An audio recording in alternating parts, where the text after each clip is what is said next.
bonsoir à tout le monde. Alors, nous avons un sujet, j'allais dire, un sujet merveilleux aujourd'hui. Le 15 avril 2019, Notre-Dame a brûlé. Vous vous en souvenez, vous vous souvenez certainement aussi presque de l'endroit où vous étiez quand vous l'avez appris. Ça a donné une émotion planétaire bien au-delà des catholiques, bien au-delà des Français. Et cette émotion, on a souvent comparé Notre-Dame à une grande brûlée qu'il allait falloir relever, qu'il allait falloir soigner. Et donc une émotion vraiment très très large qui elle-même est devenue un sujet d'étude en sciences humaines et sociales. Pourquoi est-ce que Notre-Dame, dans le monde entier, a soulevé une telle angoisse, son incendie? Alors, car la science, en fait, elle est omniprésente dans cette affaire. Et d'ailleurs, dès le lendemain même du drame, des centaines de scientifiques se sont manifestés pour proposer leur aide, pour proposer leur concours. C'est quand même quelque chose d'assez remarquable. Et la science, de fait, peut intervenir au moins dans trois domaines. Je parle sous le contrôle d'Aline Magnin. D'abord, pour aider à la reconstruction elle-même. Il y a toutes les questions de solidité des structures, de l'état des vitraux, de la récupération des pierres, les questions de...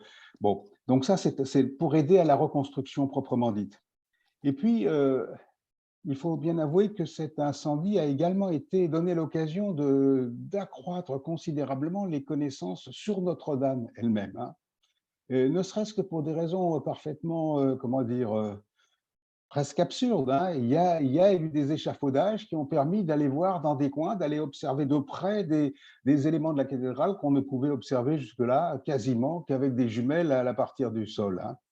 Donc là, il y a eu énormément de choses, notamment sur les vitraux, je pense aussi aux questions des couleurs, etc. Et puis, il y a un troisième axe, je crois, pour la science, qui est finalement que cet incendie a permis a donné des masses nouvelles d'informations qui ont permis d'accumuler les connaissances, d'accroître les connaissances dans de quantités de domaines qui ne sont pas directement liés à Notre-Dame. Je pense par exemple aux questions de durabilité des matériaux, les questions de la gestion des forêts au Moyen-Âge, les questions du climat, bien sûr, à l'époque de l'optimum climatique, etc. Et donc, d'une certaine façon, vous le voyez, on est passé de la science pour Notre-Dame à la science par Notre-Dame. Donc, c'est dire que cette affaire est importante. Elle concerne actuellement des centaines de scientifiques qui travaillent sur le sujet, qui démontrent quotidiennement leurs compétences, et si vous me permettez un mauvais jeu de mots, qui démontrent également leur flamme dans cette affaire. Et donc, il y a, en plus des scientifiques, il y a évidemment quantité de laboratoires qui sont impliqués. Aline Magnin est directrice de l'un d'entre eux, qui est le laboratoire de recherche des monuments historiques. Donc, vous êtes conservateur général, j'ai noté qu'on gardait le mot masculin, vous êtes conservateur général du patrimoine. Vous avez d'abord été enseignante, vous avez une agrégation de lettres modernes, vous avez enseigné un certain nombre d'années avant de passer le concours de l'INP. Alors, quand je dis INP à Toulouse, c'est un peu trompeur. Il s'agit en l'occurrence de l'Institut national du patrimoine, qui forme les conservateurs et, je crois, les restaurateurs, et qui les forme de manière assez proche. Vous avez passé un doctorat en histoire de l'art, je crois, sur la sculpture du XVIIIe siècle. Vous avez travaillé à l'Inventaire général, à Paris, je crois, et vous m'avez dit également en Picardie. Vous avez une carrière assez variée puisque vous avez été responsable du service des collections du musée Rodin avant de prendre en 2016 le poste pour lequel nous avons le plaisir de vous accueillir aujourd'hui, qui est la direction du laboratoire des recherches de monuments historiques. Alors, ça ne veut pas dire que vous recherchez les monuments historiques, ça veut dire que ce laboratoire travaille sur les monuments historiques. Il a d'ailleurs des missions assez particulière sur lequel je pense que vous reviendrez un peu. Donc, j'ai le plaisir de vous donner la parole pour environ 1 heure et après, nous aurons donc nous passerons à ces questions-réponses et je ne doute pas que vous serez sur le grill. Merci. Écoutez, merci beaucoup. Je vais partager mon écran et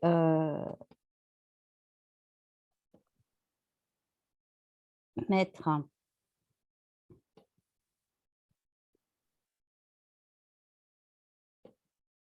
Voilà. Je pense que là, vous avez l'image. Écoutez, bonsoir, bonsoir à tous et merci d'être là.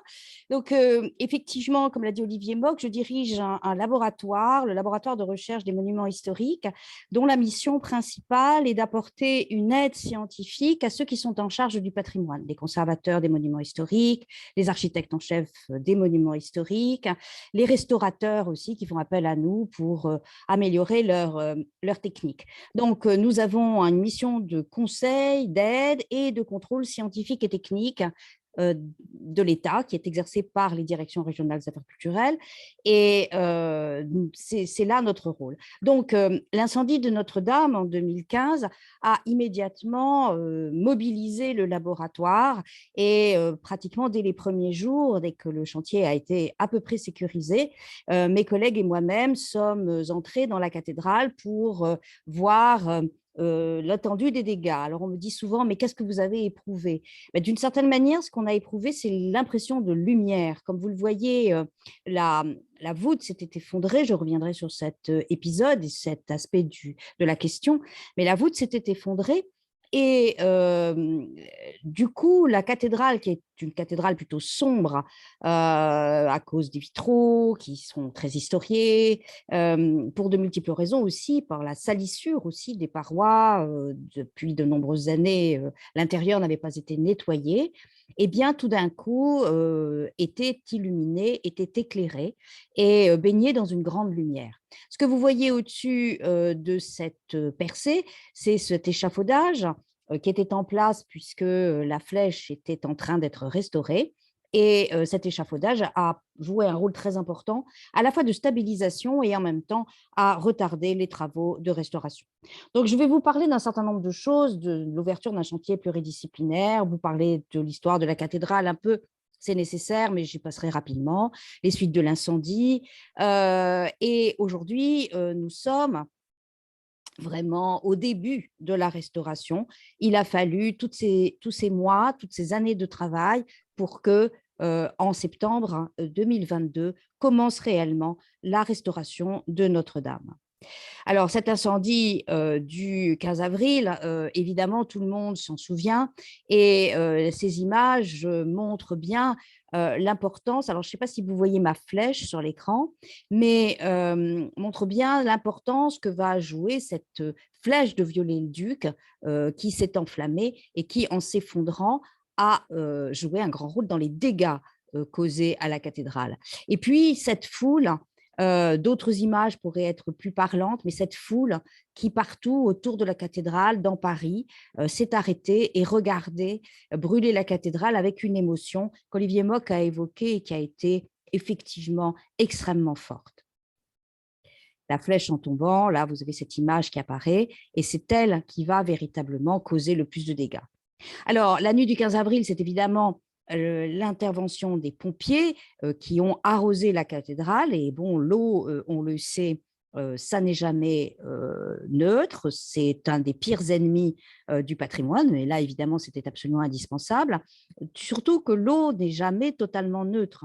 Elle est souvent chargée de produits chimiques et ces produits chimiques peuvent avoir des effets assez délétères sur les pierres des bâtiments.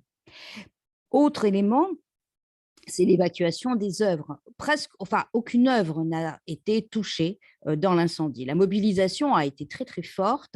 Tout de suite, les pompiers, vous le voyez, ont évacué, les agents du ministère, etc. Et tout a été mis à l'abri, donc on ne peut déplorer absolument aucune perte. Et les très grands tableaux qui sont restés en place n'ont pas été altérés, en fait. Et s'ils étaient abîmés, c'était plutôt parce que, bon, les œuvres dans les églises, je pense que vous le savez comme moi, ne sont pas toujours très bien conservées. Et donc, elles sont souvent dans un état relativement bon, voire très moyen quand ça n'est pas désastreux. Et donc, les œuvres conservées à Notre-Dame n'échappaient pas. Et donc, il y a une grande opération de restauration, en particulier des grands tableaux. Les incendies dans les édifices classés monuments historiques ne sont absolument pas une rareté. Alors, vous avez ici quelques exemples, mais on pourrait en citer des quantités. Évidemment, un des plus célèbres, c'est la cathédrale de Reims, dû à une bombe incendiaire, et il y avait justement des travaux et donc des échafaudages autour de la cathédrale, et du coup le flanc nord a beaucoup souffert. Et la toiture a été reconstruite en béton par Henri Deneux quelques années après. Et Deneux avait, c'est la similitude avec Notre-Dame, et j'insiste un tout petit peu là-dessus, c'est que Deneux avait fait le relevé quand il était élève des structures et des charpentes de la cathédrale de Reims, et un des architectes en chef qui travaille à Notre-Dame, Rémy Fromont, a aussi, lors de ses études à Chaillot, fait le relevé des charpentes de la cathédrale. Donc on en a une connaissance très affinée grâce à ce travail miraculeusement produit en 2014, donc vous voyez, pas très très longtemps avant l'incendie. Et en bas, vous avez l'incendie de Lunéville, qui avait beaucoup souffert. C'est un des aspects, Olivier Mock, qui a fait allusion, qui a été traité et abordé par justement le groupe de travail sur les émotions patrimoniales, et qui a monté un colloque pour faire le lien avec des incendies parfois modestes, hein, comme l'église de Trémel, pardon, en Côte d'Armor, dont on a fort peu parlé, ou le musée national de Rio de Janeiro, qui a là impliqué des pertes patrimoniales, mémorielles absolument colossales, ou le château de Shuri au Japon. Donc, ce sont des choses qui sont très fréquentes, malheureusement, dans les monuments historiques et autres. Et donc, personne et aucun monument n'est à l'abri d'un incendie. Et c'était prévu, en particulier dans l'architecture gothique, c'est le rôle des voûtes que de protéger le sanctuaire de l'incendie des charpentes. Donc Notre-Dame a été construite au plein cœur de Paris, hein, sur l'île de la Cité. Vous avez ici une vue qui en montre l'édification, avec autour beaucoup de bâtiments qui ont aujourd'hui disparu. Le 19e a dégagé les parvis, en particulier justement pour éviter les incendies, parce que ces maisons groupées autour et au pied des cathédrales pouvaient constituer une source d'incendies et de dégâts non négligeables. Quelques éléments historiques pour comprendre un petit peu comment ça s'est passé. Vous avez ici un plan avec des dates. 1163, c'est la pose de la première pierre, et puis ensuite on construit le chœur, le déambulatoire, la nef, les bas-côtés, et puis les galeries hautes. Là, peu à peu, la cathédrale monte. Elle connaît des épisodes de travaux, en particulier au début du XVIIIe siècle, avec la décoration du chœur par Robert de Cotte. Et puis, la voûte de la croisée du transept a toujours été un petit peu faible. Et Germain Beaufranc a refait la voûte de la croisée du transept parce qu'elle donnait des signes de faiblesse. Et Viollet-le-Duc refera lui aussi, mais ça, j'en parlerai un peu plus tard, la voûte. La Révolution passe, et quand on dit que c'est Notre-Dame de Paris de Victor Hugo qui a relancé véritablement l'intérêt pour la cathédrale, ça n'est pas tout à fait exact, puisque Napoléon, en 1804, avait déjà choisi de s'y faire sacré empereur, et que c'était redevenu, puisque au XVIIIe, c'était un petit peu comme une église paroissiale, c'était redevenu déjà au début du XIXe siècle un lieu particulièrement important et symbolique pour que l'empereur choisisse, évidemment, non pas Reims, mais Notre-Dame pour être sacré empereur. 1832, c'est la publication de Notre-Dame de Paris, et effectivement, la commande va être passée, et en 1844, vous voyez que ça a été une restauration de 20 ans, Jean-Baptiste Lassus, qui meurt en cours de route, et Eugène Viollet-le-Duc entame la réalisation de cette grande restauration qui est très intrusive à nos yeux aujourd'hui, de la cathédrale. Rapidement, les changements qui ont été faits, c'est surtout dans certaines parties hautes, au niveau évidemment du transept. Vous voyez la différence entre la cathédrale au XVIIIe siècle et la cathédrale au XIXe siècle. Le jubé du XVIIIe siècle a disparu, a été détruit, et le XIXe a orné les toits de ces grandes statues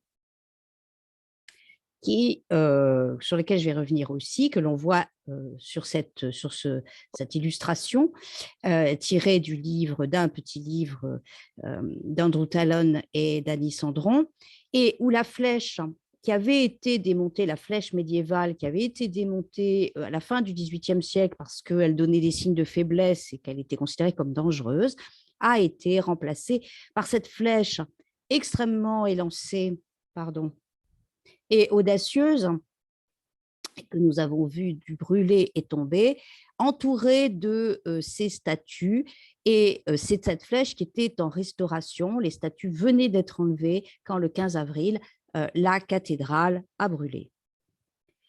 Elle était très haute, cette flèche, 96 mètres, avec 16 statues en cuivre qui, partant du bas, renforçaient cet effet d'élancement. C'est un véritable chef-d'œuvre d'architecture, un véritable chef-d'œuvre de charpenterie, hein, que cette flèche de Viollet-le-Duc.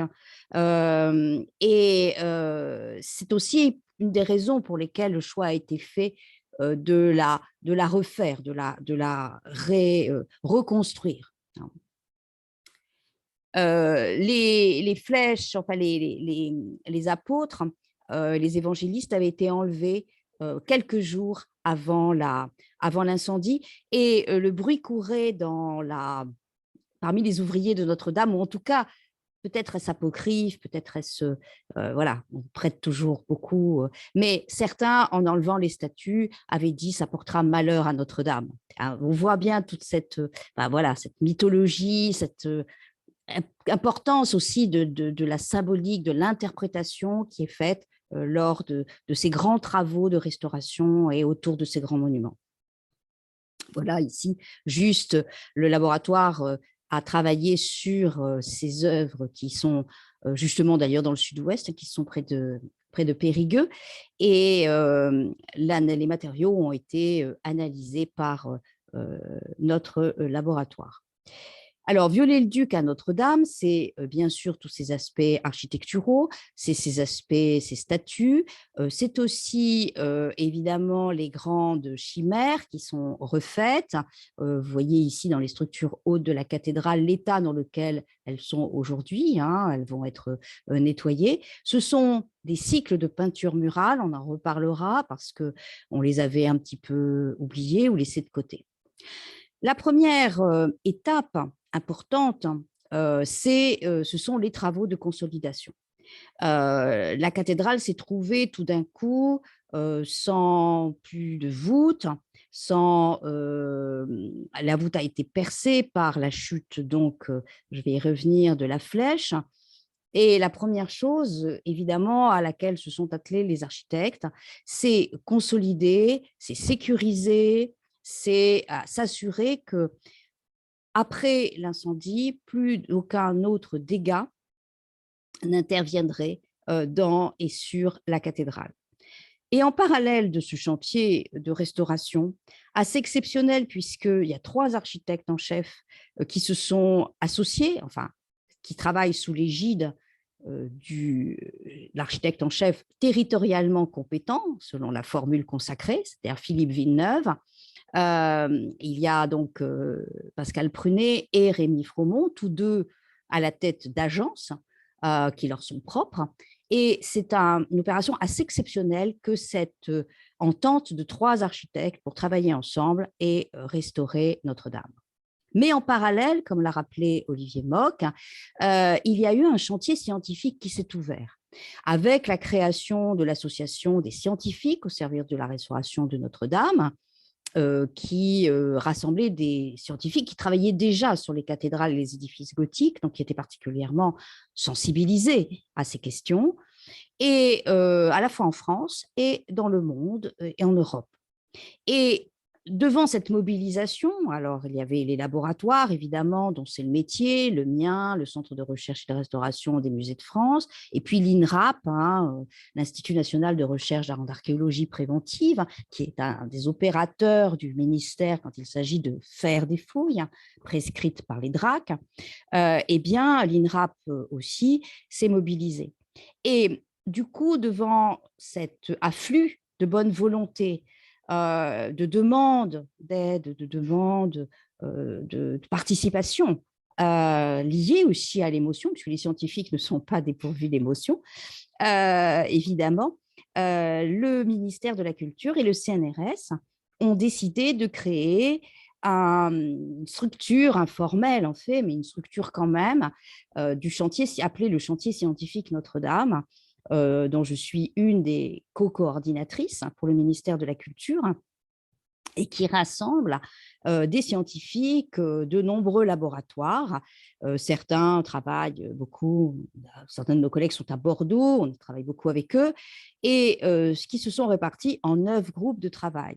Et il y a donc environ 13 thèses qui sont en cours, financées sur différents sujets, et beaucoup de projets ANR. Ça a été aussi un effet levier pour trouver des crédits auprès de l'Agence nationale de la recherche, auprès de la Fondation des sciences du patrimoine. C'est très important pour aujourd'hui la recherche, je crois que vous le savez aussi bien que moi. Donc, après l'incendie, voilà l'état des voûtes, hein, vous le voyez, 3 grands trous. Le plus important, c'est évidemment à la croisée du transept, parce qu'il y avait au centre le tambour de la flèche, et qu'évidemment, en brûlant, la flèche s'est cassée et a fait des trous dans le transept nord, dans une des premières travées de la nef, et puis, évidemment, s'est effondrée complètement, creusant un énorme trou à la croisée du transept. Sur le dessus de la cathédrale, donc on voit bien les trous, évidemment, il y avait beaucoup de la charpente était tombée. Et on voit ici tous des poutres qui la composaient et qui reposent sur les extrados des voûtes. On voit aussi ces trous énormes et puis cet énorme échafaudage qui qui a un aspect assez poétique d'une certaine manière, au-dessus de la cathédrale, et qui avait un rôle. C'est pour ça que son enlèvement a été techniquement, et on parle beaucoup de science ce soir, mais la technique, un des résultats aussi de la recherche scientifique, a joué un rôle très important dans l'opération Notre-Dame. Le démontage donc de cet échafaudage était très délicat parce que les voûtes, les charpentes et les toitures ayant disparu, ils jouaient un rôle de stabilisateur de la cathédrale, dont la structure nécessite, dans la construction, nécessite un poids important dans ses superstructures et dans ses hauteurs. Et donc, le démontage n'a pu se faire que après avoir stabilisé vraiment la cathédrale. Vous voyez, au-dessus des trous, il y a ces énormes morceaux de bois brûlés, carbonisés, qui semblent prêts à tomber. En réalité, on s'est aperçu qu'ils étaient profondément ancrés dans du plomb fondu, et il a plutôt été extrêmement difficile de les enlever qu'autre chose. Mais on a vraiment l'impression de pièces de bois en équilibre, de sorte qu'il était absolument interdit de se déplacer sous ces trous. Une sécurisation par des premiers filets qui permettaient de récupérer quelques pierres qui tombaient encore. Sécurisation encore avec les vitraux des parties hautes qui ont été tout à fait préservés, hein. Il n'y a pas eu de perte, un peu un oculus sur un pignon, mais vraiment très peu de choses par rapport à la richesse des vitraux de la cathédrale. Et donc un démontage pour justement que les vitraux soient restaurés. Ils seront surtout nettoyés plus que restaurés, mais nettoyés en tout cas. Et puis pour permettre aussi de travailler sereinement, sans avoir peur évidemment de provoquer un accident et de les abîmer. Des consolidations à l'extérieur, mais aussi à l'intérieur. Et vous voyez ici un des 2 aspects, le freitage des colonnes qui avait été abîmé par le feu. dans la nef, hein, certaines sur le bas-côté sud, et qui ont donc été protégés et consolidés. Et puis, ces robots, je vous parlais de techniques qui nous ont permis de travailler à l'intérieur de la cathédrale. Donc, le premier chantier, ça a été de consolider et de préserver tout ce qui pouvait être conservé, donc les roses évidemment qui ont été protégées, et puis pour remplacer la toiture et mettre à l'abri évidemment la cathédrale, des plafonds qui ont été élevés au-dessus des extrados pour permettre le travail en hauteur, et puis on va le voir, qui ont permis ensuite de récupérer ce qui était encore sur les extrados. La stabilisation de la cathédrale, elle est aussi, étant donné qu'il y avait cette question du poids, qu'il fallait enlever,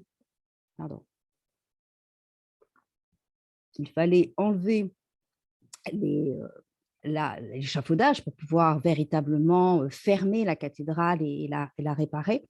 Ça a été, et techniquement, c'est un travail vraiment magnifique et de très, très grande qualité, cintré, fabriqué sur mesure, car aucun arc-boutant n'est évidemment semblable à l'autre, fabriqué sur mesure et ensuite les fixer, les adapter par des vérins.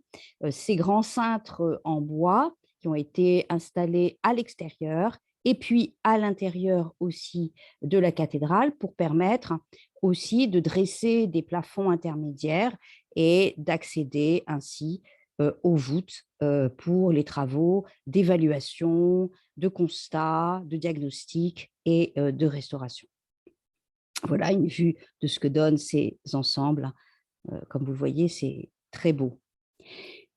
Et puis, il y a aussi les travaux de consolidation interne. Beaucoup de pierres étaient sur le point de tomber. Donc, vous voyez, elles ont été refixées à l'aide de petits capitons de plâtre. Voilà ce que donne la vue des parties supérieures de la cathédrale aujourd'hui. Et aujourd'hui, c'est fermé par un grand... c'est fermé ça peut par un grand parapluie qui va et qui vient, parce qu'il faut à la fois ouvrir pour éclairer et fermer en cas d'intempérie pour que, évidemment, la cathédrale puisse sécher. Et puis, l'INRAP et les archéologues se sont mis à fouiller la croisée du transept parce que c'est de là que va partir l'échafaudage qui va permettre de remonter évidemment la flèche.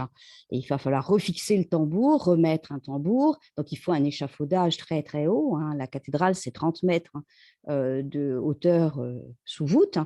32, 33, je ne sais plus exactement, mais enfin à peu près cette hauteur-là. Et donc, évidemment, il faut un sol absolument sûr pour pouvoir dresser cet échafaudage. Et les travaux de fouille qui ont commencé ont permis d'exhumer, d'abord, vous voyez, ces claveaux qui ont servi de remblai, utilisés en remblai par Viollet-le-Duc, et puis la découverte du jubé médiéval sur laquelle je reviendrai ultérieurement, mais qui découle de ce besoin de fouiller la croisée du transept. Donc, ces bois sur les extrados, ils étaient aussi en tas dans la croisée et dans les premières travées de la nef. Et c'est là qu'a commencé un chantier qui est un chantier scientifique, en fait, de récupération de ces items, avec une transformation, au fond, des gravats en vestiges, hein, qui est une démarche d'archéologue. Et c'est pour ça aussi qu'on a beaucoup travaillé avec l'INRAP.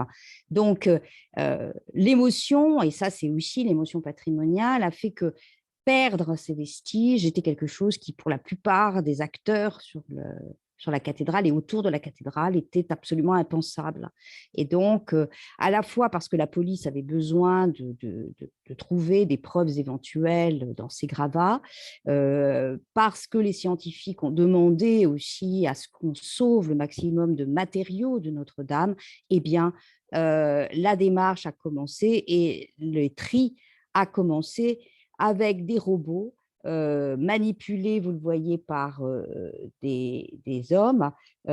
C'est une entreprise et ils sont très peu à être formés à ces manipulations qui demandent quand même beaucoup de délicatesse, de façon à aller chercher les items dans ces tas de gravats, à les transporter sur des tables de tri où ils ont été triés une première fois assez vite parce qu'il fallait évacuer au maximum la cathédrale de façon à pouvoir y travailler, évidemment. Et on a récupéré ainsi des blocs, vous le voyez, qui sont des blocs qui ont l'air intacts et qui ont permis de travailler sur les mortiers. Ici, vous avez une couche bien apparente de mortier ancien et donc d'identifier les matériaux, de comprendre comment ça avait été fait, avec des traces et des marques lapidaires de travail qui sont aussi autant d'éléments que l'on apprend et que l'on peut utiliser pour mieux comprendre comment était construite une cathédrale à l'époque médiévale, où là, ce sont des claveaux qui sont plutôt au 19e, mais pas tous. Voilà. Et une première approche numérique, puisque l'idée était quand même de comprendre et de retrouver au sein de ces bois les éléments médiévaux. On a beaucoup parlé de la forêt, hein, de cette charpente de 850 ans qui avait été perdue, certes, mais tout n'était pas médiéval dans la charpente de Notre-Dame. Et donc, en fonction de l'endroit où les éléments étaient tombés, la géolocalisation pouvait permettre de savoir dans quelle partie de la charpente ça se trouvait et par conséquent d'avoir déjà une première idée de l'intérêt scientifique et de la datation approximative de ces bois et d'avoir une première lecture, une première interprétation de ce que nous avions sous les yeux. Donc, les tris se sont portés sur les pierres, avec à la fois l'idée éventuellement de les réutiliser dans la construction, dans les travaux de restauration des voûtes, mais aussi pour pouvoir en faire des éléments d'analyse pour les commandes qui allaient devoir être passées pour évidemment reconstruire Notre-Dame et les nouvelles pierres qu'il allait falloir trouver. Alors, vous avez ici vous voyez, des indications croisées, c'est à la croisée du transept, c'est le 93e godet, et là, le 94e godet, etc. Tous ces éléments ont été gardés. Les bois ont été étiquetés et conservés. Il y en a des milliers aujourd'hui qui sont conservés à Saint-Vith. Alors, pas du tout avec la même perspective, puisqu'il n'était pas du tout question de les restaurer, de les garder, de les remettre, mais parce que le bois est un enregistreur remarquable des climats, des conditions dans lesquelles il a poussé, que l'analyse isotopique peut permettre de retrouver des éléments sur le sol, des indications sur le sol dans lequel ils ont poussé, donc d'en déduire leur provenance, savoir d'où venaient les arbres de Notre-Dame. Et l'analyse dendrochronologique peut permettre d'avoir des indications du climat du climat dans lequel ils ont aussi été élevés et aussi, par conséquent, des règles ou du contexte de la sylviculture telle qu'elle pouvait être pratiquée à l'époque. Voilà un exemple d'une tranche de bois. Vous voyez combien, au-delà du front de carbonisation, qui est très fin, on a véritablement une très bonne conservation de ce bois. La charpente était donc très composite, hein. Ici, cette image vous montre que vous avez des datations très variées, avec quand même une emprise extrêmement forte du 19e siècle et des bois du 12e qui ont été réemployés au 13e siècle, que l'on peut identifier à certains endroits, mais qui ne sont pas extrêmement nombreux. Et puis, évidemment, différentes nuances là pour le chœur. On a des datations vers 1226 et puis ensuite beaucoup de reprises, car le bois vieillit, le bois s'abîme et le réflexe, c'est de le remplacer, évidemment, pour assurer la sécurité. D'autres matériaux, on fait beaucoup parler d'eux, comme le plomb, puisque vous avez ici des éléments qui vous montrent alors cette prépondérance du plomb sur les couvertures, avec ces grandes plaques, dont certaines ont été conservées, des scellements qui sont particulièrement importants, là aussi, et puis des agrafes en fer, donc une grande variété de métaux utilisés dans la cathédrale et sur la cathédrale. Et là encore, les éléments qui sont tombés, qu'on a récupérés, permettent, là ce sont les armatures des crêtes de faîtage, dont les modèles sont très différents. Il y a eu une étude assez poussée sur ces crêtes de faîtage. C'est vrai que l'incendie a fait apparaître et a donné à voir des éléments auxquels on n'avait pas accès et auxquels les chercheurs ne pouvaient pas avoir accès directement. Et en particulier, voilà, où ne songez pas à regarder comme des clous, des agrafes métalliques dans les murs dont on va parler. Vous voyez que le prélèvement a été aussi quelque chose de très acrobatique, puisque c'est en se suspendant au plafond que les cordistes ont évacué peu à peu ceux qui se trouvaient sur les extrados, et que c'est aussi en se suspendant à ces plafonds qui avaient été installés très précocement que les chercheurs, les spécialistes de la pierre ont continué à sonder les pierres et à les analyser. Donc voilà le tri, les barnums. Aujourd'hui, tout est conservé dans un hangar à Saint-Vith, mais voilà à quoi ressemblaient les innombrables items qui ont été conservés et dont le destin va être assez différent. Certains vont servir à la reconstruction, certes, mais très peu, aux études.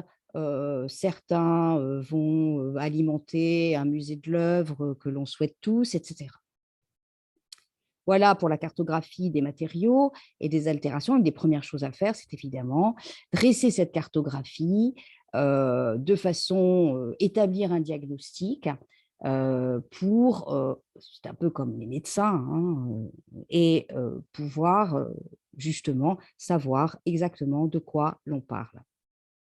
Ici, vous avez, après l'incendie, la chaire qui a donc survécu, mais qui est un peu noircie, hein, vous le voyez. Et donc, le travail va être aussi, et a été aussi, c'est pas encore vraiment fait, de nettoyer et de trouver des techniques pour nettoyer l'intérieur de la cathédrale, ces bois brûlés ou en tout cas altérés, et permettre de retrouver leur aspect. Donc les pierres, je vous en ai parlé, vous voyez l'état quand on s'approche de ce à quoi ressemblent les pierres de la cathédrale. Donc un travail d'identification des pierres à remplacer, le cas échéant, Et il faut évidemment ou à refixer, parce que dans un certain cas, les fissurations, les déplaquages seront refixés par des goujonnages pour conserver les pierres en place et ne pas tout remplacer. Il y a aussi derrière une vraie question d'authenticité. Euh, il y a déjà beaucoup de remplacements qui ont été faits, on le sait, mais il faut évidemment essayer de les limiter tout en assurant la sécurité. Hein. Ici, c'est le sondage des pierres au scléromètre pour savoir, c'était les premières étapes, pour savoir si justement les murs gouttereaux pouvaient supporter les plafonds de bois qui devaient être installés par-dessus. Voilà ces pierres. Alors, elles ont été récupérées en bas, elles ont été récupérées sur les voûtes en écorché, ce qui a permis aussi de comprendre beaucoup mieux comment étaient construites ces voûtes, de les analyser quasiment pierre par pierre et d'en faire un diagnostic très précis. Selon leur place, selon leur époque, selon le rôle qu'elles jouent dans la structure, il ne s'agit pas du tout des mêmes pierres.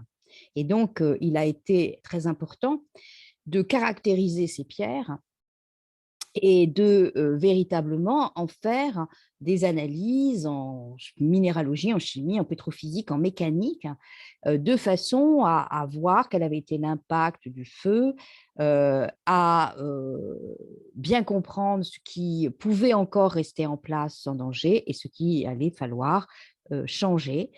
Et ça a accompagné tout un travail mené par le Bureau de recherche géologique et minière, accompagné par les géologues du laboratoire, pour retrouver des pierres qui aient exactement les mêmes caractéristiques techniques, pétrophysiques, minéralogiques, afin d'assurer la reconstruction la meilleure. Alors, ça s'appuie aussi évidemment sur la documentation. La science, c'est aussi évidemment la recherche historique pour comprendre à travers les attachements de Viollet-le-Duc, en l'occurrence, comment il avait fait. Et c'est là qu'on s'est aperçu d'ailleurs que les attachements qui sont censés véritablement refléter ce qu'il y a exactement dans la cathédrale, en réalité, avaient été faits sans doute en cours de chantier. Et donc, il y avait des distorsions entre les attachements, qui sont un peu l'équivalent des DDOE aujourd'hui, et les observations de terrain. Alors, le métal a joué un rôle très important, et là aussi, la mise à nu de ces réseaux d'agrafes très importants ont aussi conduit à réviser, par exemple, certaines informations. On savait que le fer avait joué un très grand rôle dans l'architecture gothique du XIIIe siècle. On a pu s'apercevoir que il avait joué un rôle aussi très important dans l'architecture du XIIe, ce qui était moins connu et ce qui est aussi un des apports de la cathédrale. Et l'analyse au carbone 14 de ces fers, de ces agrafes en métal, a permis là encore, d'affiner à la fois les datations et les campagnes de construction, mais aussi de mieux comprendre comment s'était construite la cathédrale, quelles pouvaient être les étapes de construction. Les analyses sont encore en cours. Alors, le plomb, il a posé beaucoup de problèmes et de difficultés, puisque, évidemment, la toiture, en tombant, a déversé ce plomb en fondant, et le plomb fond quand même à 360 degrés, je crois, si mes souvenirs sont bons, donc à une très basse température, alors qu'on a sans doute atteint à certains endroits 800, 1000 degrés, on n'a pas de certitude sur la question. Mais du coup, ces cendres de plomb, ce plomb s'est aérosolisé, s'est transformé en oxyde et est venu se déposer sous forme de microbilles. Donc, vous avez ici une image sur l'ensemble de l'intérieur de la cathédrale. salissant évidemment tout et surtout polluant de manière massive. Et donc, il a fallu dépolluer, il a fallu nettoyer. Alors ça, ce sont les essais qui ont été faits à travers, avec différentes techniques. Alors l'aspiration d'abord, tout simplement, et puis ensuite, là, c'est la préparation du chantier test. Avant d'appliquer un produit, il faut voir s'il marche, il faut voir si éventuellement il a des effets secondaires, il faut voir si son application est aisée et si elle est transposable à l'ensemble d'une cathédrale. Ce qui peut marcher sur un chapiteau ou sur un petit bout de pierre, si c'est très long, très coûteux, ne sera pas applicable à un chantier de cette envergure. Donc, il y a tous ces éléments à croiser de façon à tester l'efficacité et à croiser différents paramètres. Et vous voyez que la fluorescence X permet de repérer des zones de changement de pierre, des traces de peinture, et là aussi d'apporter des éléments à l'information et à la connaissance que l'on peut avoir des, des éléments de cette histoire.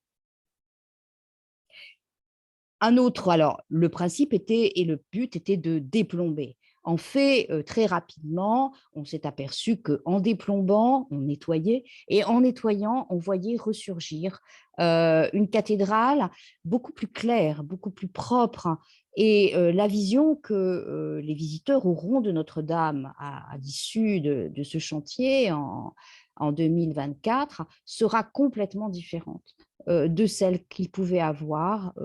La cathédrale était très sale, très sombre, et même si les voûtes sont refermées, évidemment, elle sera beaucoup plus lumineuse grâce au nettoyage des vitraux et grâce au nettoyage des murs et des parois. Alors après les tests, eh bien, c'est la période du grand nettoyage en grand.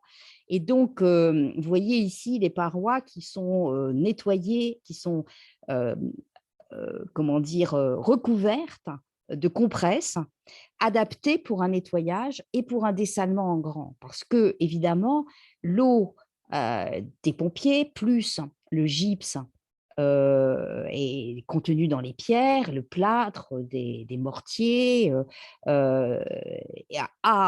beaucoup a provoqué l'apparition de nombreux sels. Et le sel, bon, évidemment, ce n'est pas très, très bon pour les pierres. Donc, a été mise au point une compresse particulière, spéciale, à base surtout de kaolin, pour nettoyer et dessaler en grand l'intérieur de la cathédrale. Vous voyez ici là, les travaux qui sont menés.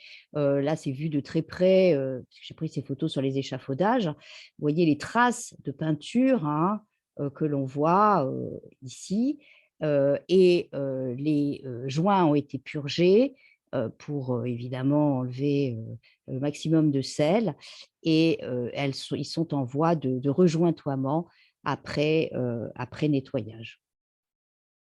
Alors, il y a eu ces fouilles à la croisée du transept qui ont été une grande découverte, puisque quand ça a été ouvert par l'INRAP, je dis on, mais enfin c'est vraiment l'INRAP qui a, avec le service régional d'archéologie, on s'est aperçu que le gibier médiéval, selon des techniques et des habitudes qui ne sont pas rarissimes du tout, avait été démonté au XVIIIe siècle et installé sous le pavage, bien rangé, j'entoyais au plâtre très souvent pour éviter que justement ça ne bouge, que ça ne soit trop fragilisé.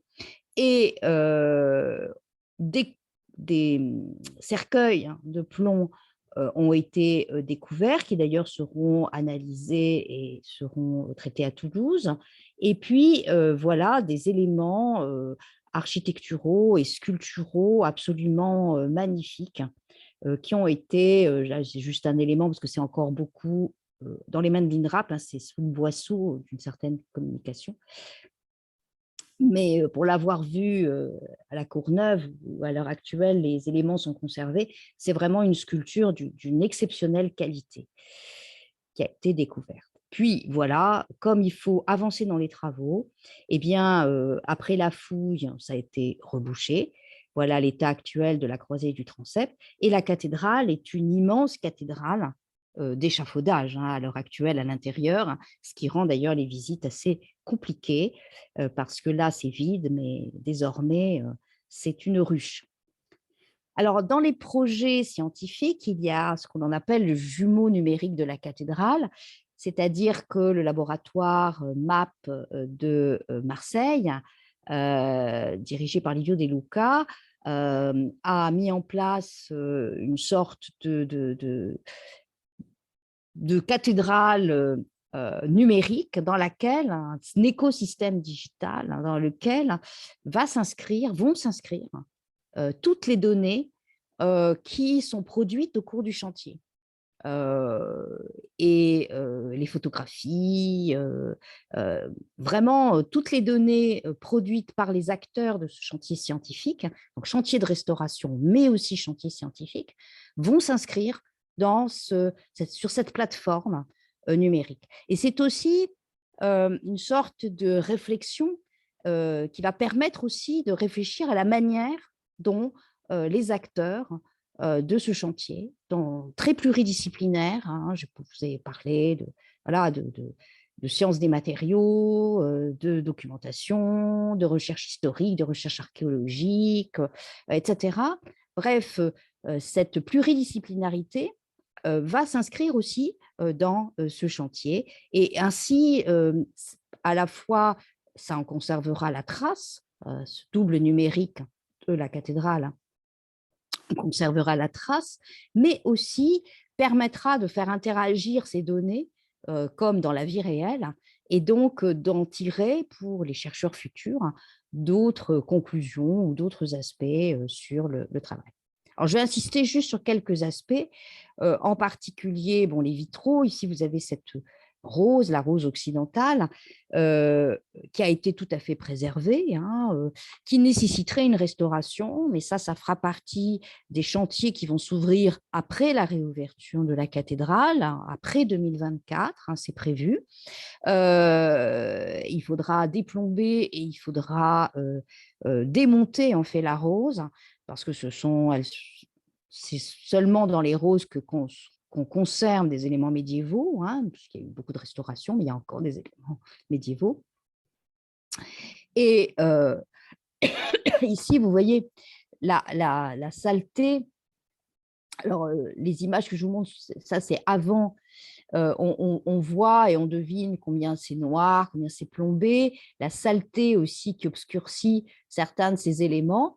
Mais on ne peut pas nettoyer les remplages autour de ces vitraux extrêmement précieux, des roses, sans les protéger.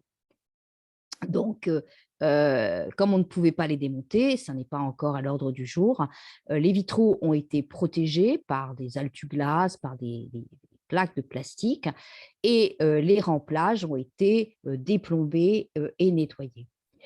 L'étude va porter sur la caractérisation, évidemment, alors des dépôts sur les vitraux, quelle est l'interaction du plomb sur différents matériaux, dont le verre. Donc, il y a plusieurs projets de recherche qui sont en cours, et puis des recherches sur la connaissance même de ces vitraux, dans la mesure où, comme l'a souligné en entrée de jeu Olivier Mock, l'importance des échafaudages à l'intérieur de Notre-Dame permet d'accéder à des vitraux qui étaient regardés effectivement à la jumelle. Et lors du recensement des vitraux parisiens qui avait été publié par Jean Grodecki, Jean Tarallon, etc., en 78, ils avaient fait une critique d'authenticité à la jumelle. Là, les chercheurs et les historiens du vitrail du Centre André Chastel font une critique d'authenticité, le nez véritablement sur les vitraux, grâce à tous ces échafaudages. Et donc, la connaissance, évidemment, va être bien plus précise et bien plus sûre de ces vitraux qu'elle ne l'était auparavant. Et puis, on va retrouver une cathédrale qui avait perdu ses couleurs. Ici, je vous montre la chapelle Saint-Ferdinand, après la restauration de 2020, donc post-incendie, hein, c'est la première chapelle qui a été nettoyée. On voit que on va redécouvrir complètement ces décors de Viollet-le-Duc, qui n'étaient plus du tout au goût du jour. Donc, dans les années 1960, on a beaucoup effacé et gratté certaines de ces peintures, parce que ça n'était plus au goût du jour, elles étaient abîmées, qu'on aimait la pierre nue, etc. Là, on va retrouver évidemment certains de ces décors flamboyants.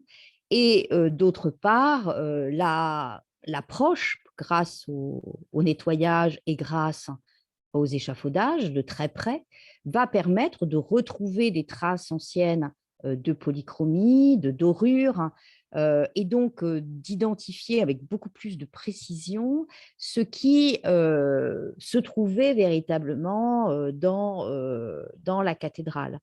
Voilà pour la chapelle Saint-Charles. Ici, vous avez les décors qui avaient été relevés par Maurice Ouradou, qui a été un des collaborateurs de, la, de Viollet-le-Duc, et son gendre d'ailleurs, si mes souvenirs sont bons, et qui a relevé les décors. La chapelle Saint-Charles a été décapée de ses peintures murales, justement dans le cadre de cette rénovation et de cette mise au goût du jour, hein, des années 60. Et je vous montrais tout à l'heure les microbilles de plomb. Ça, c'était lié à l'incendie, mais des petits amas de plomb que l'on a retrouvés et identifiés sur les parois, eh bien ça, c'est lié à la présence de peintures murales qui étaient au plomb et qui ont été au plomb pendant très très longtemps. Donc, cette recherche dédiée au décor de la cathédrale, ça c'est le groupe de travail couleurs, décors, hein, de la cathédrale, c'est les décors sculptés et peints avec des relevés systématiques, des analyses de restes de polychromie dans les creux et des études comparatives, stylistiques, avec d'autres éléments contemporains, par exemple le portail occidental de l'église de Longpont-sur-Orge. Alors, ce que je vous montre ici, c'est les bannières de Viollet-le-Duc qui sont conservées à la médiathèque du patrimoine et de la photographie, dont le statut est relativement peu clair. Ça semble ici être un poncif puisqu'on a des petits trous et donc on peut penser que ça permettait peut-être de projeter, de, de préparer le dessin sur les parois, mais ça paraît être beaucoup plus des travaux préparatoires des couleurs qui devaient être appliquées aux différents endroits, des essais de coloris que Viollet-le-Duc avait préparé. Et là, on se trouve aussi devant cette recherche à partir de Notre-Dame. Ces bannières étaient enroulées, conservées, mais pas très bien toujours. En tout cas, peut susciter peu d'intérêt. Et là, évidemment, toute la recherche autour de Notre-Dame les a fait ressortir. Elles sont photographiées, un travail se fait dessus, elles vont être restaurées. Bref, l'incendie a déclenché là aussi des travaux concomitants. Voilà, donc les différentes, en particulier les travaux de sculpture qui, soit au tympan de Longpont, soit avec des comparaisons, vous voyez, entre la porte rouge de Notre-Dame et le portail de Longpont vers 1230, c'est un peu avant, des travaux de numérisation et de relevé photogrammétrique sur les chapiteaux, donc des techniques très contemporaines qui vont permettre aussi d'alimenter la réflexion des historiens d'architecture qui sont évidemment intégrés dans le chantier scientifique. Des études archéologiques aussi du son et des études acoustiques. On connaît la maîtrise de Notre-Dame, le grand orgue de Notre-Dame, les concerts de Notre-Dame. La résonance, c'est quelque chose qui, à l'intérieur, repose justement sur un certain état des voûtes, une certaine manière de renvoyer le son. Donc, Brian Katz, qui est un spécialiste de cette acoustique et de cet héritage, qui a beaucoup travaillé dans ce domaine, étudie les sons de Notre-Dame, étudie la manière dont il faut reconstituer l'acoustique et comment il faut s'assurer que cette acoustique va être, à la suite de la reconstruction, retrouvée. Et puis, Mylène Pardoen travaille sur l'archéologie des sons et elle s'intéresse aux sons de Notre-Dame, à l'environnement proche de Notre-Dame. Et donc, il y a des sources géophoniques, biophoniques, anthropophoniques, des sons, les sons du travail ici, relevés à Guédelon et qui font partie, là aussi, de la recherche autour de Notre-Dame.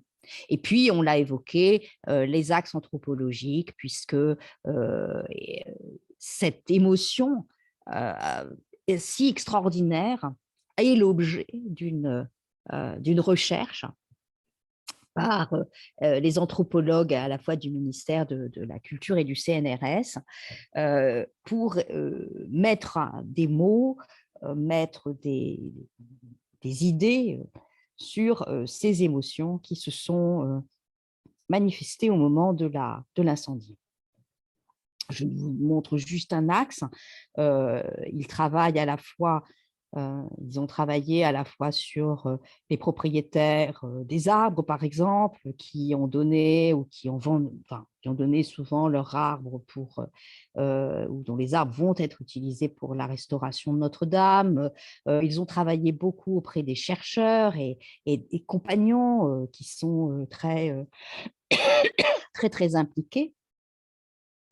Et un des aspects intéressants, c'est par exemple ce projet sur les marques lapidaires, le relevé, vous voyez, parfois très acrobatique de ces marques, de ces graffitis, de ces signatures qui sont relevées dans Notre-Dame et à l'extérieur et qui ont fait l'objet d'une enquête qui, je l'espère, trouvera son éditeur. Voilà.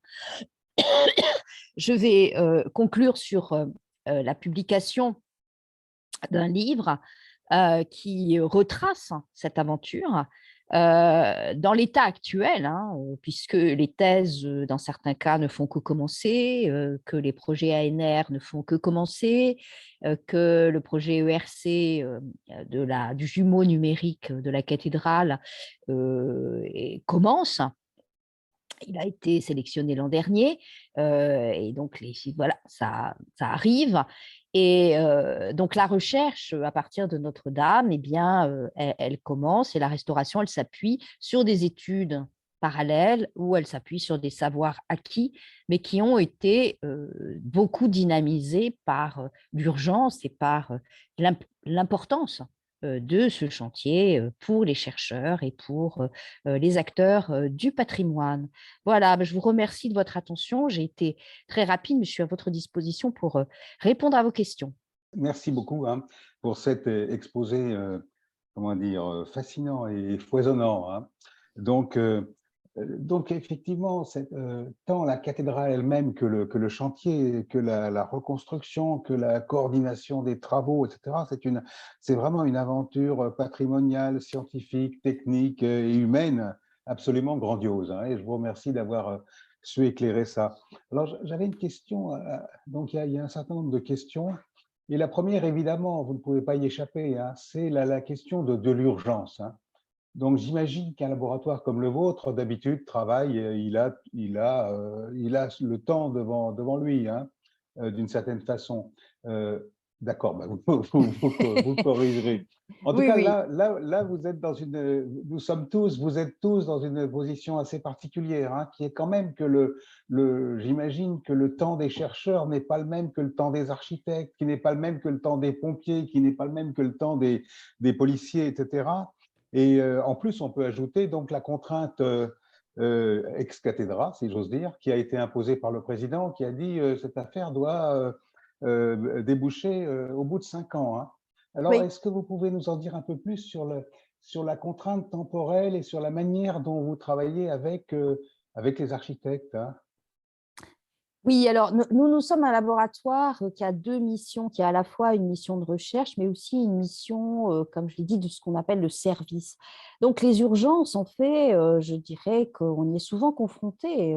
Bon, d'abord des catastrophes, hein, comme Lunéville, je veux dire, le laboratoire s'en était occupé. Et puis, dans un chantier de restauration, même normal, entre guillemets, vous avez quand même des dates, des urgences, parce que on ne peut pas garder un échafaudage pendant des mois, ça coûte très cher. Donc, quand l'échafaudage est là, eh bien, il faut y aller. Il faut... Bon. Donc, il y a quand même la nécessité de rendre des études dans des délais assez courts, parce qu'elles doivent servir à des choix de restauration.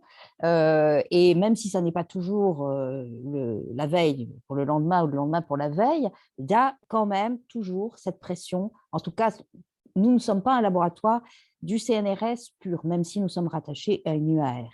Alors, en ce qui concerne Notre-Dame, c'est vrai qu'il y a une très forte pression qui pèse peut-être beaucoup plus sur les architectes que sur nous, car effectivement, le temps de la recherche n'est pas le temps de la restauration, et surtout dans un chantier qui est censé se terminer en 5 ans.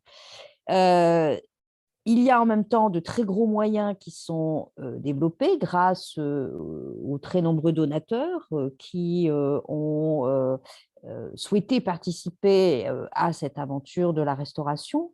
Donc, il y a la possibilité de mobiliser énormément de compagnons, énormément d'entreprises, et donc de travailler à un rythme qui n'est pas effectivement celui des chantiers habituels, hein, à cause de cette date des 5 ans qui impose de travailler très vite.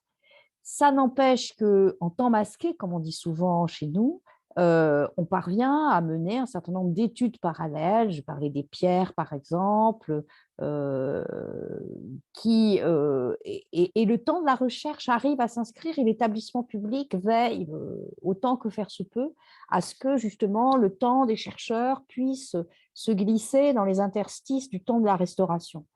Et du coup, il y a tout un travail qui est mené en parallèle, de façon à ce que les chercheurs puissent continuer à accéder aux parties de la cathédrale dont ils ont besoin.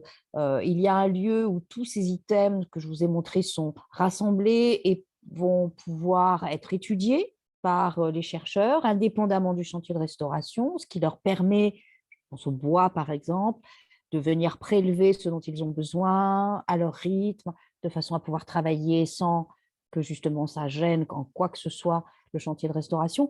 Bref, il y a des quantités d'aménagements à trouver pour que les deux temps parviennent à se concilier tant bien que mal.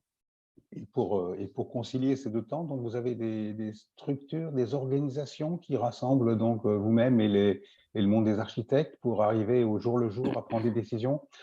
Parce qu'on est dans un cas un peu particulier. Souvent, l'IRAP est accusé de ralentir le travail. Vous nous dites de rien faire et vous allez faire de l'archéologie pendant 10 ans, etc. Là, on est dans un cas de figure un peu symétrique, hein, où le monde scientifique aide de manière extrêmement positive le monde des architectes. Encore faut-il que cette coordination soit organisée. C'est le rôle de la coordination scientifique et la coordination que nous assurons, les 4 coordinateurs de ce chantier scientifique. que je citais en début dans la première diapositive et qui sont les 4 coordinateurs de l'ouvrage aussi, Philippe Dillmann, Martine Régert pour le CNRS, Pascal Liévaux et moi-même pour le ministère de la Culture. C'est aussi le rôle de l'établissement public qui joue là un grand rôle, puisque c'est avec eux, avec les responsables, les chefs de projet, et qui servent aussi de lien avec les architectes, un certain nombre de choses sont discutées pour justement permettre l'accès, permettre telle étude, permettre de... C'est avec eux que les choses se précisent et se font. Donc, c'est à la fois l'établissement public, les responsables des différents groupes de travail qui font remonter les besoins, la coordination du chantier scientifique qui permet de croiser les besoins, les approches, les contraintes des uns et des autres. D'accord, merci beaucoup. Donc, je continue un petit peu. Vous avez eu l'élégance de ne pas du tout nous parler d'argent. Est-ce que vous pourriez quand même nous dire quelques mots sur les budgets qui sont alloués à l'opération? Je pense en particulier au budget pour la recherche. Oui, en fait, il n'y a... Alors, les budgets de la recherche ne relèvent pas du même budget que celui de la restauration. Les donateurs ont fait des dons pour la restauration de Notre-Dame. Donc, la recherche, elle est financée, en fait, par... très peu de recherches sont financées par l'établissement public et c'est véritablement chaque fois... vraiment des discussions pour savoir si ça va servir à la restauration, si c'est donc possiblement intégrable dans ses coûts ou si c'est de la recherche pure qui n'est pas destinée à ça.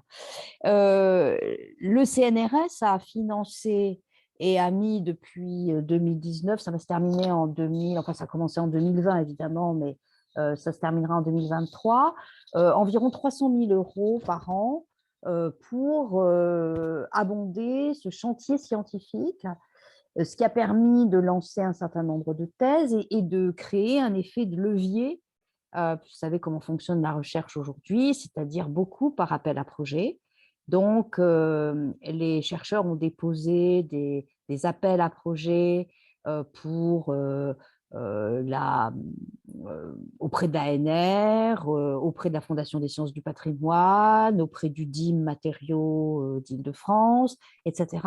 Et donc, ce qui a permis effectivement de lancer environ 13 thèses. Une thèse, c'est une allocation de thèse, enfin une thèse, c'est environ 110 000 € pour les 3 ans. Donc, vous voyez que ça a permis en fait de faire cet effet levier. Le RC, qui a été remporté par Livio De Luca, je crois que c'est un budget d'1 million d'euros, c'est un projet européen. Et ça permet aussi le recrutement d'un certain nombre de chercheurs. Donc, et puis chacun, à l'échelle de son université, à l'échelle de son laboratoire, nous avons fait aussi un certain nombre d'efforts.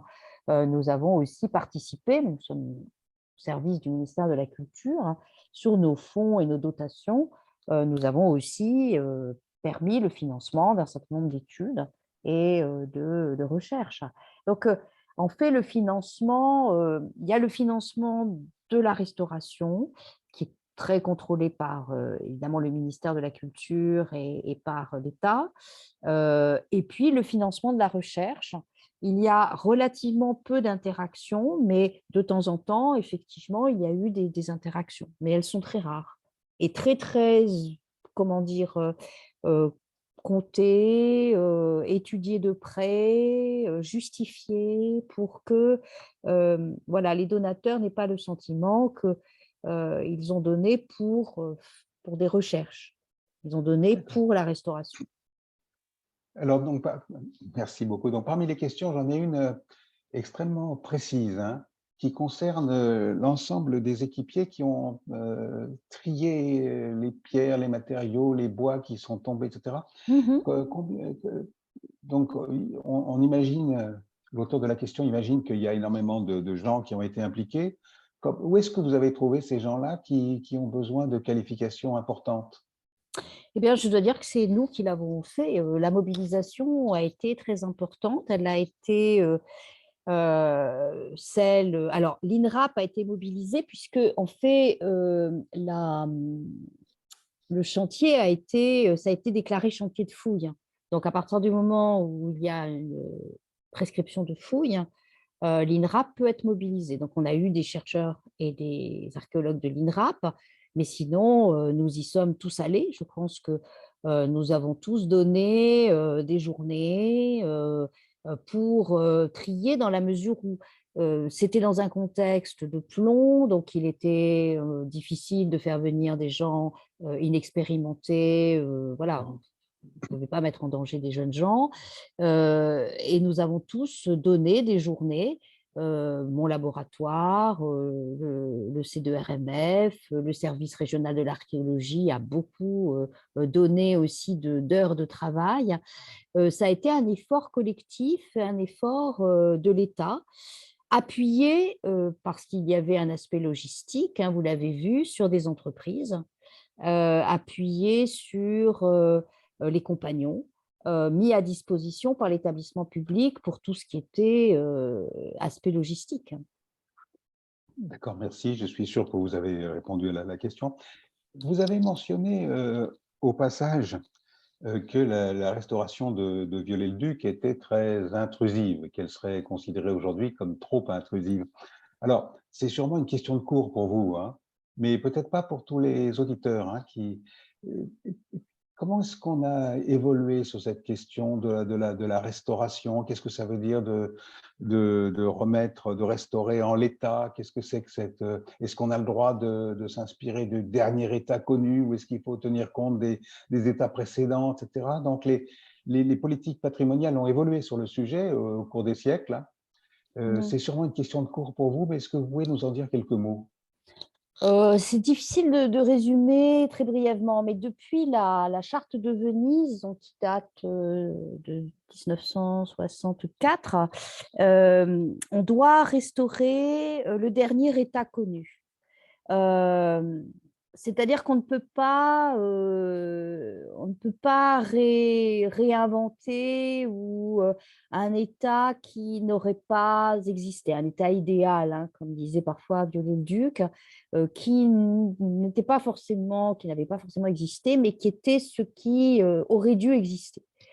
Donc, Viollet-le-Duc s'est permis, par exemple, de supprimer certaines restaurations, certaines modifications de la cathédrale pour retrouver un état 13e qui, pour lui, était le véritable état de la cathédrale. Aujourd'hui, on ne se permettrait pas ça, on ne se permet pas ça dans la mesure où on essaye en tout cas de ne pas se le permettre, dans la mesure où il faut privilégier, on a plutôt tendance à privilégier une restauration palimpseste. Un bâtiment, c'est forcément, a forcément vécu. Il a traversé il a traversé les siècles et il emporte les traces. Il peut y avoir des interprétations différentes. Il y a des interprétations, par exemple, très différentes entre la restauration de Versailles et la restauration de Fontainebleau, par exemple, pour prendre deux exemples de grands châteaux royaux. Versailles, il y a la volonté de retrouver un état Louis XIV du grand siècle.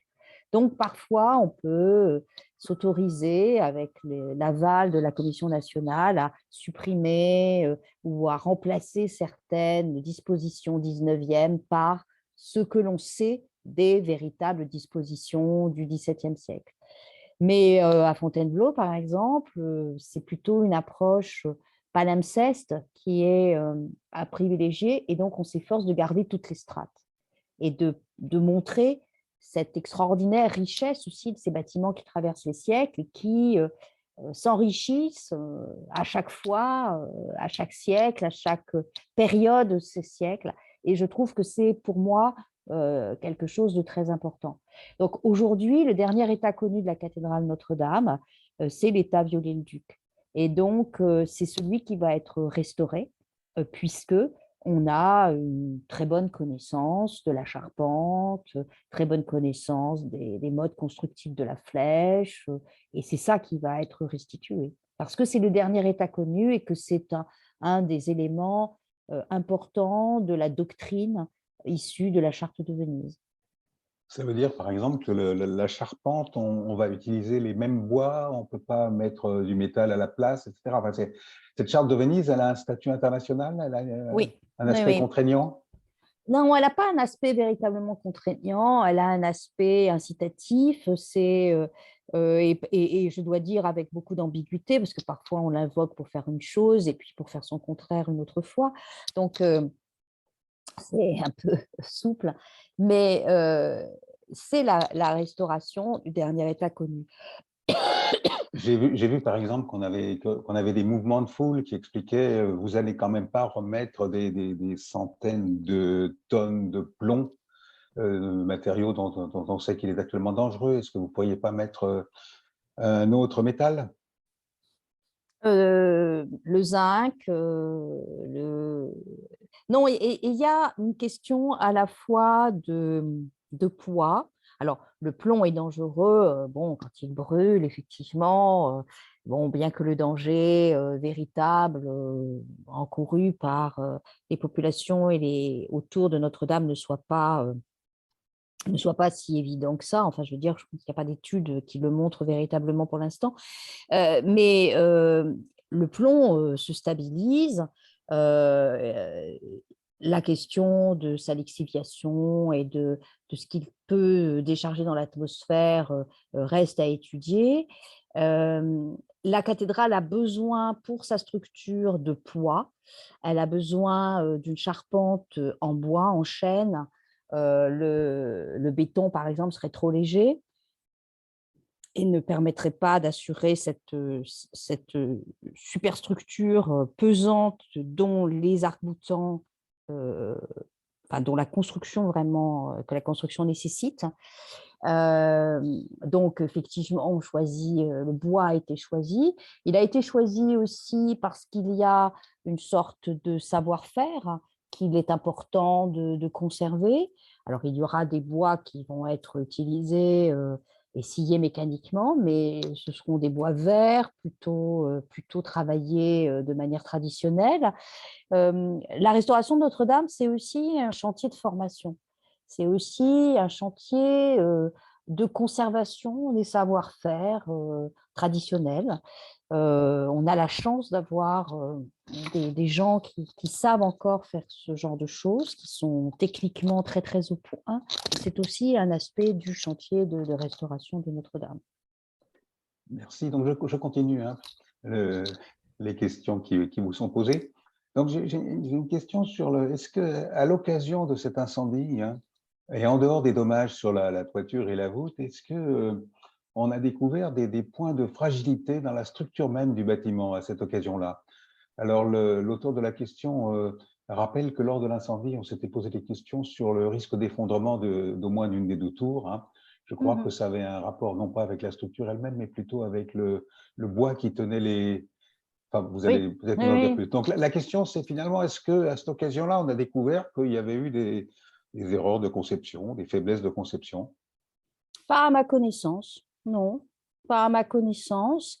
Effectivement, on a pu avoir des craintes pour le beffroi parce que le feu semblait gagner, il semblait vouloir gagner les beffrois. Et là, effectivement, si les charpentes des beffrois avaient brûlé comme les charpentes de la toiture, oui, il y aurait eu un effondrement. Mais c'était lié au feu, c'était pas lié à une faiblesse structurelle, hein. Non, à ma connaissance, on n'a pas découvert de faiblesse particulière de Notre-Dame, hein. Alors, vous avez une question d'un spécifique. Vous avez mentionné la police. Hein. Donc, la question posée, c'est donc, vous avez mis au jour des quantités d'éléments qui ont été scrutés par la police. Est-ce qu'on a quelques éléments nouveaux sur l'origine de l'incendie? C'est une question à laquelle Non. vous ne pouviez pas couper. Oui, oui, je me doute bien. Non, il n'y a pas d'éléments nouveaux.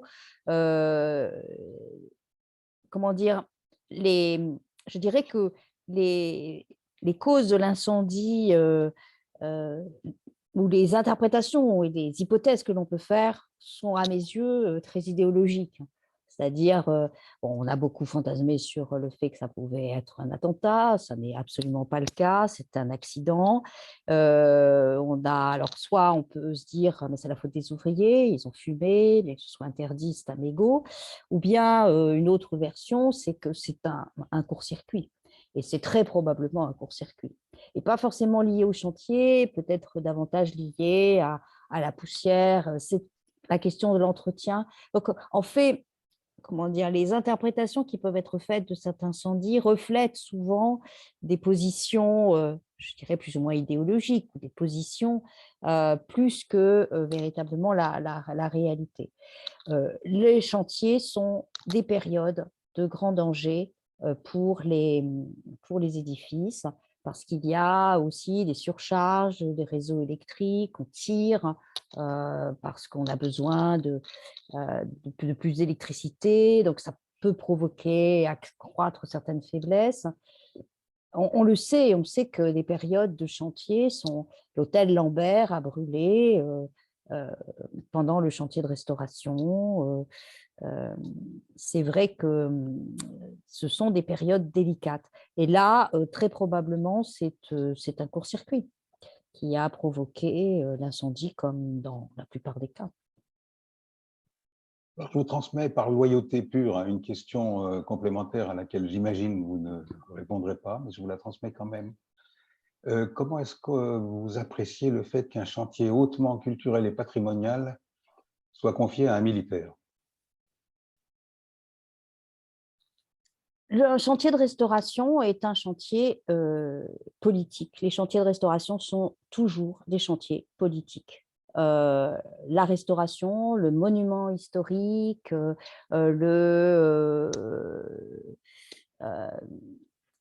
est une donnée politique au sens large du terme, hein. C'est-à-dire que ça concerne la cité, ça concerne la vie publique.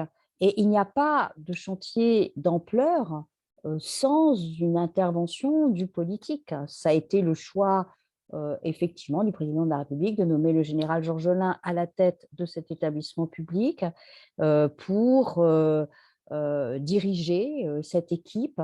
Je pense que c'est l'idée sous-jacente, que c'était une forme voilà, de bataille à mener pour que les choses se passent euh, dans les délais nécessaires, en tout cas prescrits. Et par conséquent, voilà, c'est un choix qui a été fait probablement avec un peu voilà, cette idée d'une bataille à mener, parce que c'est effectivement complexe comme chantier et ça demande d'être parfaitement en ordre de marche.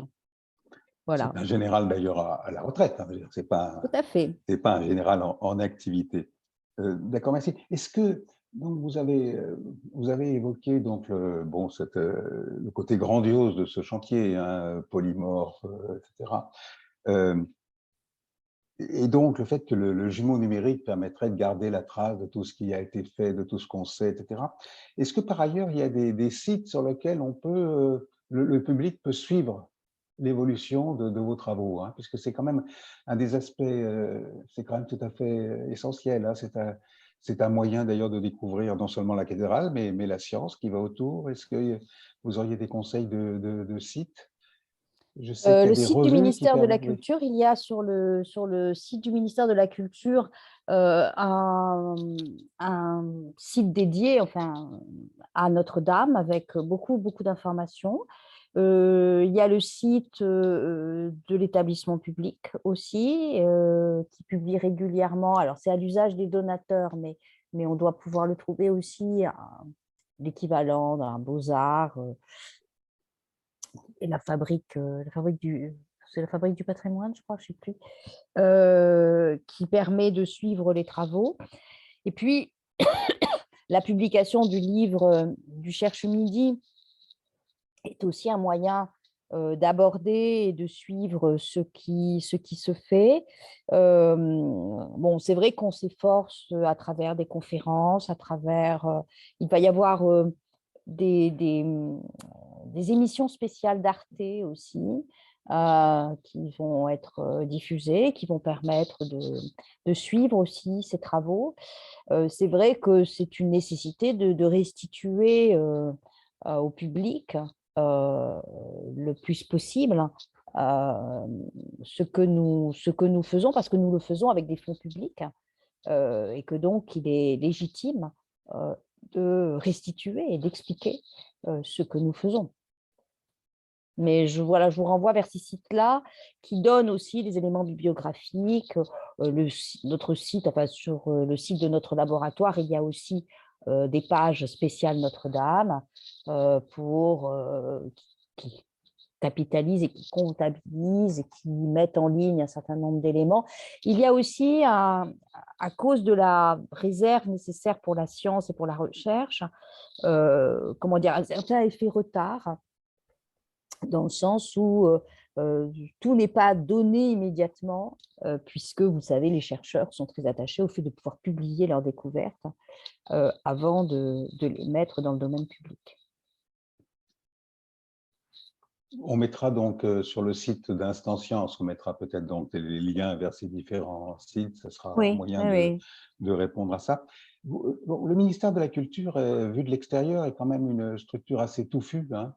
Est-ce que vous pourriez évoquer un peu les différentes branches de ce ministère qui sont impliquées? Parce qu'il y a votre laboratoire qui comprend, j'ai compris, un certain nombre de scientifiques, d'experts et qui sont à la disposition des propriétaires publics et privés d'éléments du patrimoine qui pourraient avoir besoin de vos conseils. Mais donc, il y a aussi d'autres éléments. Donc, est-ce que vous pouvez nous dire quelques mots là-dessus? Alors, c'est vrai que le ministère de la... Enfin, je pense que l'administration, souvent, hein, est pour les usagers un petit peu compliqué à comprendre. En fait, le ministère est à la fois centralisé, il y a des échelons centraux, des direction générale du patrimoine, avec des sous-directions de l'architecture, des monuments historiques, de l'archéologie, de l'architecture, etc. Et puis, il y a des échelons décentralisés, puisque dans chaque région, alors il y a les anciennes régions et les nouvelles régions et qui se sont organisées en pôles et en sous-pôles. Dans chaque région, il y a une direction régionale des affaires culturelles. Ces directions reflètent en fait l'organisation et les différentes missions du ministère qui sont la conservation des monuments historiques, la recherche archéologique, euh, les musées, la gestion des musées, etc. Mais aussi le spectacle vivant, le théâtre, la danse, la musique, etc. Donc les directions régionales des affaires culturelles reflètent cette complexité des champs dans lesquels intervient le ministère. Et il y a des grands opérateurs de l'État, ce qu'on appelle les opérateurs de l'État et du ministère, donc les services à compétence nationale, dont je fais partie, dont mon laboratoire fait partie, les établissements publics, dont l'établissement public Notre-Dame, qui a été créé spécialement pour l'occasion, mais le musée d'Orsay, le musée du Louvre sont des établissements publics. L'INRAP est un établissement public, ce qui assure une certaine autonomie de gestion, une certaine autonomie financière aussi, mais qui nécessite aussi un certain poids. Donc, il y a comme ça des opérateurs qui sont plus ou moins rattachés directement aux services centraux. Et il y a des gens qui travaillent dans ce domaine, qui sont alors les architectes en chef, la compagnie des architectes en chef des monuments historiques, qui sont recrutés par concours, les architectes du patrimoine, qui travaillent en libéral partout sur le territoire, hein, ça c'est très important. Voilà, je ne sais pas si je réponds exactement à la question, parce que c'est un peu compliqué, mais alors, notre laboratoire, en ce qui nous concerne, nous ne pouvons pas être saisis par n'importe quel propriétaire privé directement. D'abord, il faut absolument que ce soit un propriétaire d'édifices protégés au titre des monuments historiques. Et d'autre part, il faut passer par la direction régionale des affaires culturelles. C'est elle qui assure le contrôle scientifique et technique de l'État. C'est donc elle qui peut nous demander d'intervenir. Nous ne répondons pas, alors nous pouvons répondre à une question, bien sûr, comme ça, mais nous ne pouvons pas et nous ne répondons pas aux demandes émanant de propriétaires privés qui nous saisiraient directement si ça n'est pas dans le cadre d'un chantier de restauration piloté par la Direction régionale des affaires culturelles. D'accord. Donc, le chantier est extrêmement varié, il est extrêmement vaste, on l'a dit. Les questions aussi tirent un peu dans tous les coins. J'ai une question là qui est intéressante, hein, qui est les accidents majeurs de ce type conduisent souvent à réviser les réglementations et les pratiques, hein. Et dans le cas de l'incendie de Notre-Dame, et quels sont les enseignements qu'on peut en tirer en termes comment dire, de fonctionnement ou de construction ou de fonctionnement d'un établissement recevant du public, etc. Oui, ça a déclenché immédiatement un plan cathédrale, hein, qui est suivi par le ministère de la Culture. Il y a eu énormément d'essais dans les différentes cathédrales qui sont propriété de l'État, hein, donc ça facilite évidemment les choses. Mais il y a eu par exemple beaucoup il y a des plans de sauvegarde qui sont, et à Notre-Dame, ça a très bien fonctionné, c'est-à-dire que les pompiers savaient à l'avance quels objets il fallait sortir en priorité, comment il fallait les sortir. Bon, il y a eu quelques problèmes avec des pompes ou des lances à incendie qui n'avaient pas la hauteur suffisante, etc. Bon, ça, c'est autre chose. Mais à l'intérieur de la cathédrale, le plan de sauvegarde des objets, le plan d'action était préparé. Et ça a permis aussi d'intervenir assez vite dans ce contexte. Donc, les cathédrales et les cathédrales de France se sont dans la foulée beaucoup dotées ou ont révisé leur plan de sauvegarde pour voir si ça fonctionnait bien. Si effectivement, avec les pompiers, on travaillait avec les pompiers pour voir si jamais, donc on simulait par exemple des situations d'incendie pour voir si effectivement on savait bien où était la clé du trésor, comment on allait y accéder, comment on allait sortir les objets, comment on allait faire pour protéger les objets qui restaient en place.